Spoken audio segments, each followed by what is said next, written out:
नमस्कार दोस्तों, स्वागत है आपका YouTube चैनल कंपटीशन बॉस पर और मैं हूं नीतीश। देखिए दोस्तों, जो भी कैंडिडेट किसी भी स्टेट का हो, जब वो एग्जाम में बैठता है तो उसका सामना होता है कुछ ऐसे की क्वेश्चन से जो उसको आना जरूरी है एग्जाम में। अगर वो की क्वेश्चन सॉल्व कर पाता है तो इसका बेनिफिट ये मिलता है कि हम मेरिट में आगे चले जाते हैं और हमारा सिलेक्शन श्योर हो जाता है। की क्वेश्चन में इसको इसलिए कहता हूं क्योंकि ये क्वेश्चंस अचानक आ जाते हैं जिनकी हमें उम्मीद नहीं होती। बाकी सामान्य क्वेश्चंस हैं वो तो सभी लोग तैयार करते हैं। की क्वेश्चंस वो क्वेश्चंस होते हैं जो मेरिट जिस पर डिपेंड करती है और जिनको सॉल्व करने के बाद हमारा जो है श्योर सिलेक्शन हो जाता है। लेकिन ध्यान ये रखना पड़ता है कि जो कॉमन क्वेश्चंस हैं वो तो हमें करने ही करने हैं। की क्वेश्चंस वो क्वेश्चंस होते हैं जो हर कोई नहीं कर पाता। अगर आप उनको कर पाते हैं तो आपका चांस सिलेक्शन का बन जाता है। इसलिए ये वीडियो में लेकर के आया हूं कुछ बेहतरीन की क्वेश्चंस जो इस हफ्ते के हैं। इनको आप हर एग्जाम की दृष्टि से पढ़ें, चाहे आप किसी भी लेवल के एग्जाम में बैठ रहे हो, चाहे वो बड़े से बड़ा एग्जाम हो, चाहे छोटे से छोटा एग्जाम। ये क्वेश्चन सभी जगह काम आने वाले हैं। इसका मैं लिंक भी दे दूंगा। अगर आपको ये क्वेश्चन देखने हैं तो आप उस लिंक पर चले जाएं और हमारी वेबसाइट पर इन क्वेश्चन को आप देख भी पाएंगे। तो फिलहाल अपन यहां क्वेश्चंस और उनके आंसर मैं आपको यहां बताने जा रहा हूं।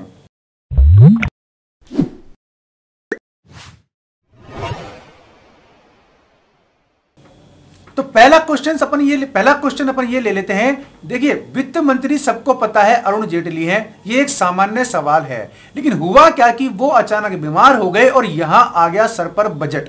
1 फरवरी को बजट पेश किया जा रहा है। तो ऐसे में ये जो वित्त मंत्रालय का भार है वो रेल मंत्री पीयूष गोयल को दे दिया गया है। अब 1 फरवरी को वो बजट पेश करेंगे। तो यहां ये सवाल थोड़ा सा टिपिकल बन जाता है क्योंकि सबके दिमाग में है वित्त मंत्री अरुण जेटली।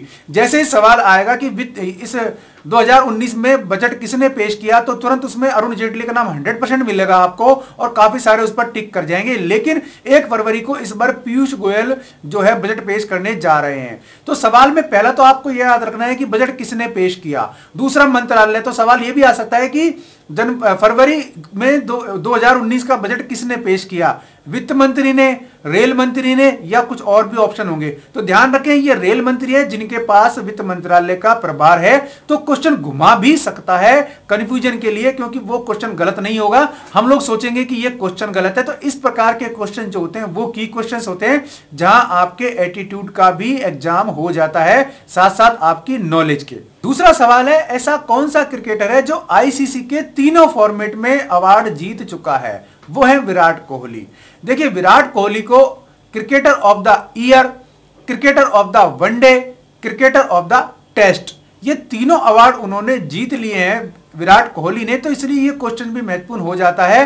तो आप ध्यान रखें विराट कोहली का नाम जिन्होंने आईसीसी के तीनों बड़े अवार्ड जीते हैं। क्वेश्चन किसी भी प्रकार से आ जाए, आपको फंडा क्लियर होना चाहिए कि पूछना क्या चाह रहा है। सवाल बनता है 26 जनवरी 2019 को मुख्य अतिथि कौन थे? देखिए, जब भी कोई समारोह होता है तो वह मुख्य अतिथि का होना लाजिमी है। तो इस बार 26 जनवरी 2019 का जो समारोह था वहां अपने जो मुख्य अतिथि थे वो थे सिरिल रामाफोसा। ये दक्षिण अफ्रीका के राष्ट्रपति हैं जिन्होंने यहां मुख्य अतिथि ग्रहण किया था। तो ये क्वेश्चंस भी आपके लिए काफी महत्वपूर्ण हो जाता है क्योंकि अब 2 महीने में जो एग्जाम है उनमें इसी प्रकार के क्वेश्चंस आपको लगातार देखने को मिल सकते हैं। अपन बात करते हैं 2019 में मिस यूनिवर्स गैलेक्सी किसे चुना गया है? तो वो है रीटा शर्मा जो कि राजस्थान के कोटा की है।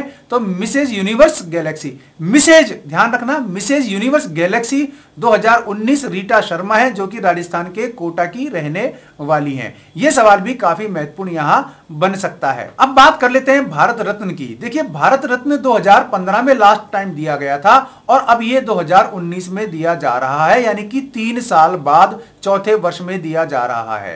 ठीक है, तो पहला सवाल तो यही है कि कितने वर्ष बाद दिया जा रहा है? तो 3 वर्ष बाद है, ये चौथा वर्ष है। तो ये ध्यान रखना। लास्ट कब दिया गया था? 2015 में दिया गया था। अब 2019 में किस किस को मिला है ये अपन एक बार देख लेते हैं। तो देखिए, प्रणब मुखर्जी को मिला है जो कि हमारे पूर्व राष्ट्रपति रह चुके हैं।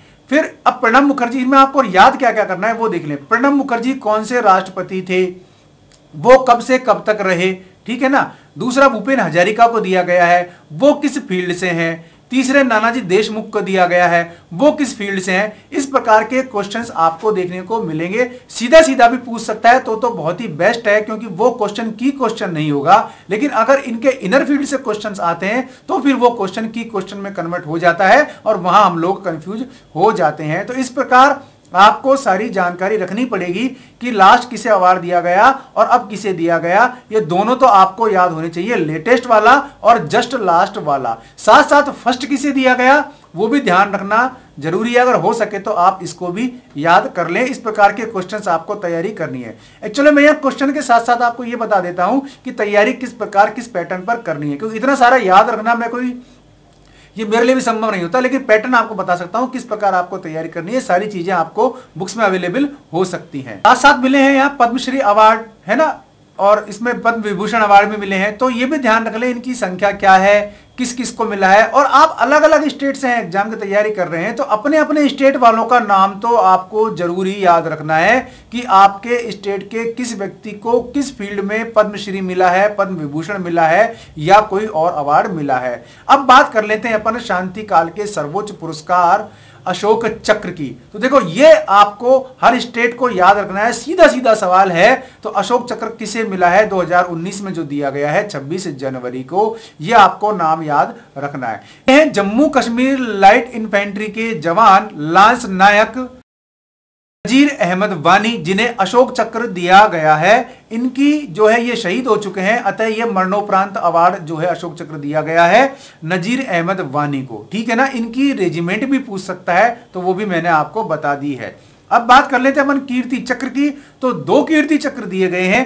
पहला दिया गया है मेजर तुषार गाबा को, जो कि 20 जाट रेजिमेंट से ताल्लुक रखते थे। दूसरा दिया गया राष्ट्रीय राइफल्स के SWR विजय कुमार को। ठीक है ना, ये मरणोपरांत दिया गया है। विजय कुमार को जो कीर्ति चक्र दिया गया है, मरणोपरांत दिया गया है। तो एक अशोक चक्र और 2 कीर्ति चक्र दोनों आपको याद रखने होंगे, क्योंकि एग्जाम में इस तरह के क्वेश्चंस पूछ सकता है। और यार पूछे या नहीं पूछे, इन्होंने अपने देश के लिए शहीद हुए हैं, तो इनके नाम तो हमें वैसे भी याद होने चाहिए। बात करते हैं पद्म विभूषण की। तो पद्म विभूषण भी गिने चुने लोगों को दिया गया है, मैं आपको बता देता हूं उनके नाम। तो पहली तो है तीजन बाई, तो ये पंडवानी गायिका है, पंडवानी शैली की गायिका है, तो इसका आप नाम याद रखें। दूसरा है अनिल कुमार मणिबाई को, जो अच्छे बिजनेसमैन है, तो उनको व्यापार के लिए ही दिया गया है। तीसरे हैं आपके बलवंत मोरेश्वर पुरंदरे, जिनको एक्टिंग के फील्ड में दिया गया है, बलवंत मोरेश्वर पुरंदरे को। और फिर हैं अपने इस्माइल उमर ग्यूलेह, इस्माइल उमर ग्यूलेह, जिनको दिया गया है पुरस्कार, ये जिबूती के राष्ट्रपति हैं, ये भी आप ध्यान रखें। तो ये विदेशी हैं, जिबूती के राष्ट्रपति हैं इस्माइल उमर ग्यूलेह, जिन्हें पुरस्कार दिया गया है कौन सा, पद्म विभूषण दिया गया है, पुरस्कार सामाजिक सेवा के लिए। 4 लोगों को पद्म विभूषण दिया गया है, 14 को दिया गया है पद्म भूषण, ठीक है ना, और 94 को दिया गया है पद्मश्री। तो पद्मश्री की लिस्ट पूरी आपको मिल जाएगी, आप उसमें से अपने स्टेट का देख लें, वो सवाल जरूर आता है और वही की क्वेश्चन बन के आपके सामने आएगा। क्योंकि अशोक चक्र गिने चुने हैं, कीर्ति चक्र गिने चुने हैं, पद्म विभूषण गिने चुने हैं, तो यहां सवाल डायरेक्ट बनते हैं जो आ सकते हैं, इनको भी आप लाइटली ना लें। लेकिन पद्मश्री काफी लंबी लाइन होती है, 94 लोग हैं, तो अपने स्टेट का तो आप जरूर याद रखें। साथ साथ जो विदेशी हैं उनको भी याद रखें, क्योंकि विदेशी अगर पूछता है तो वो बहुत ही मेटेलिक की क्वेश्चन होता है, वहां आप गच्चा खा सकते हैं। तो ये थे कुछ की क्वेश्चन जो मैं आपके लिए यहाँ लेकर आया था। ऐसे ही काफी सारे की क्वेश्चंस यहाँ आपको वीडियो में दिए गए डिस्क्रिप्शन के लिंक में मिल जाएंगे। आप वहां लिंक पर क्लिक करेंगे तो आपको काफी सारे क्वेश्चंस का एक बैंक मिल जाएगा, तो आप उन क्वेश्चंस को अच्छी तरीके से पढ़ लें या प्रिंट लेकर के भी देख सकते हैं। दोस्तों ये वीडियो आपको कैसा लगा मुझे जरूर बताएं, कमेंट में आप कोई और सवाल है तो आप वो भी पूछ सकते हैं। अगर चैनल पर आप फर्स्ट टाइम विजिट कर रहे हैं तो यारो चैनल को सब्सक्राइब जरूर कर लें, क्योंकि इस तरह के वीडियोज मैं लगातार आपके लिए लाता रहता हूं। बेल आइकन दबा दें ताकि आपको वीडियोज के नोटिफिकेशन मिलते रहें।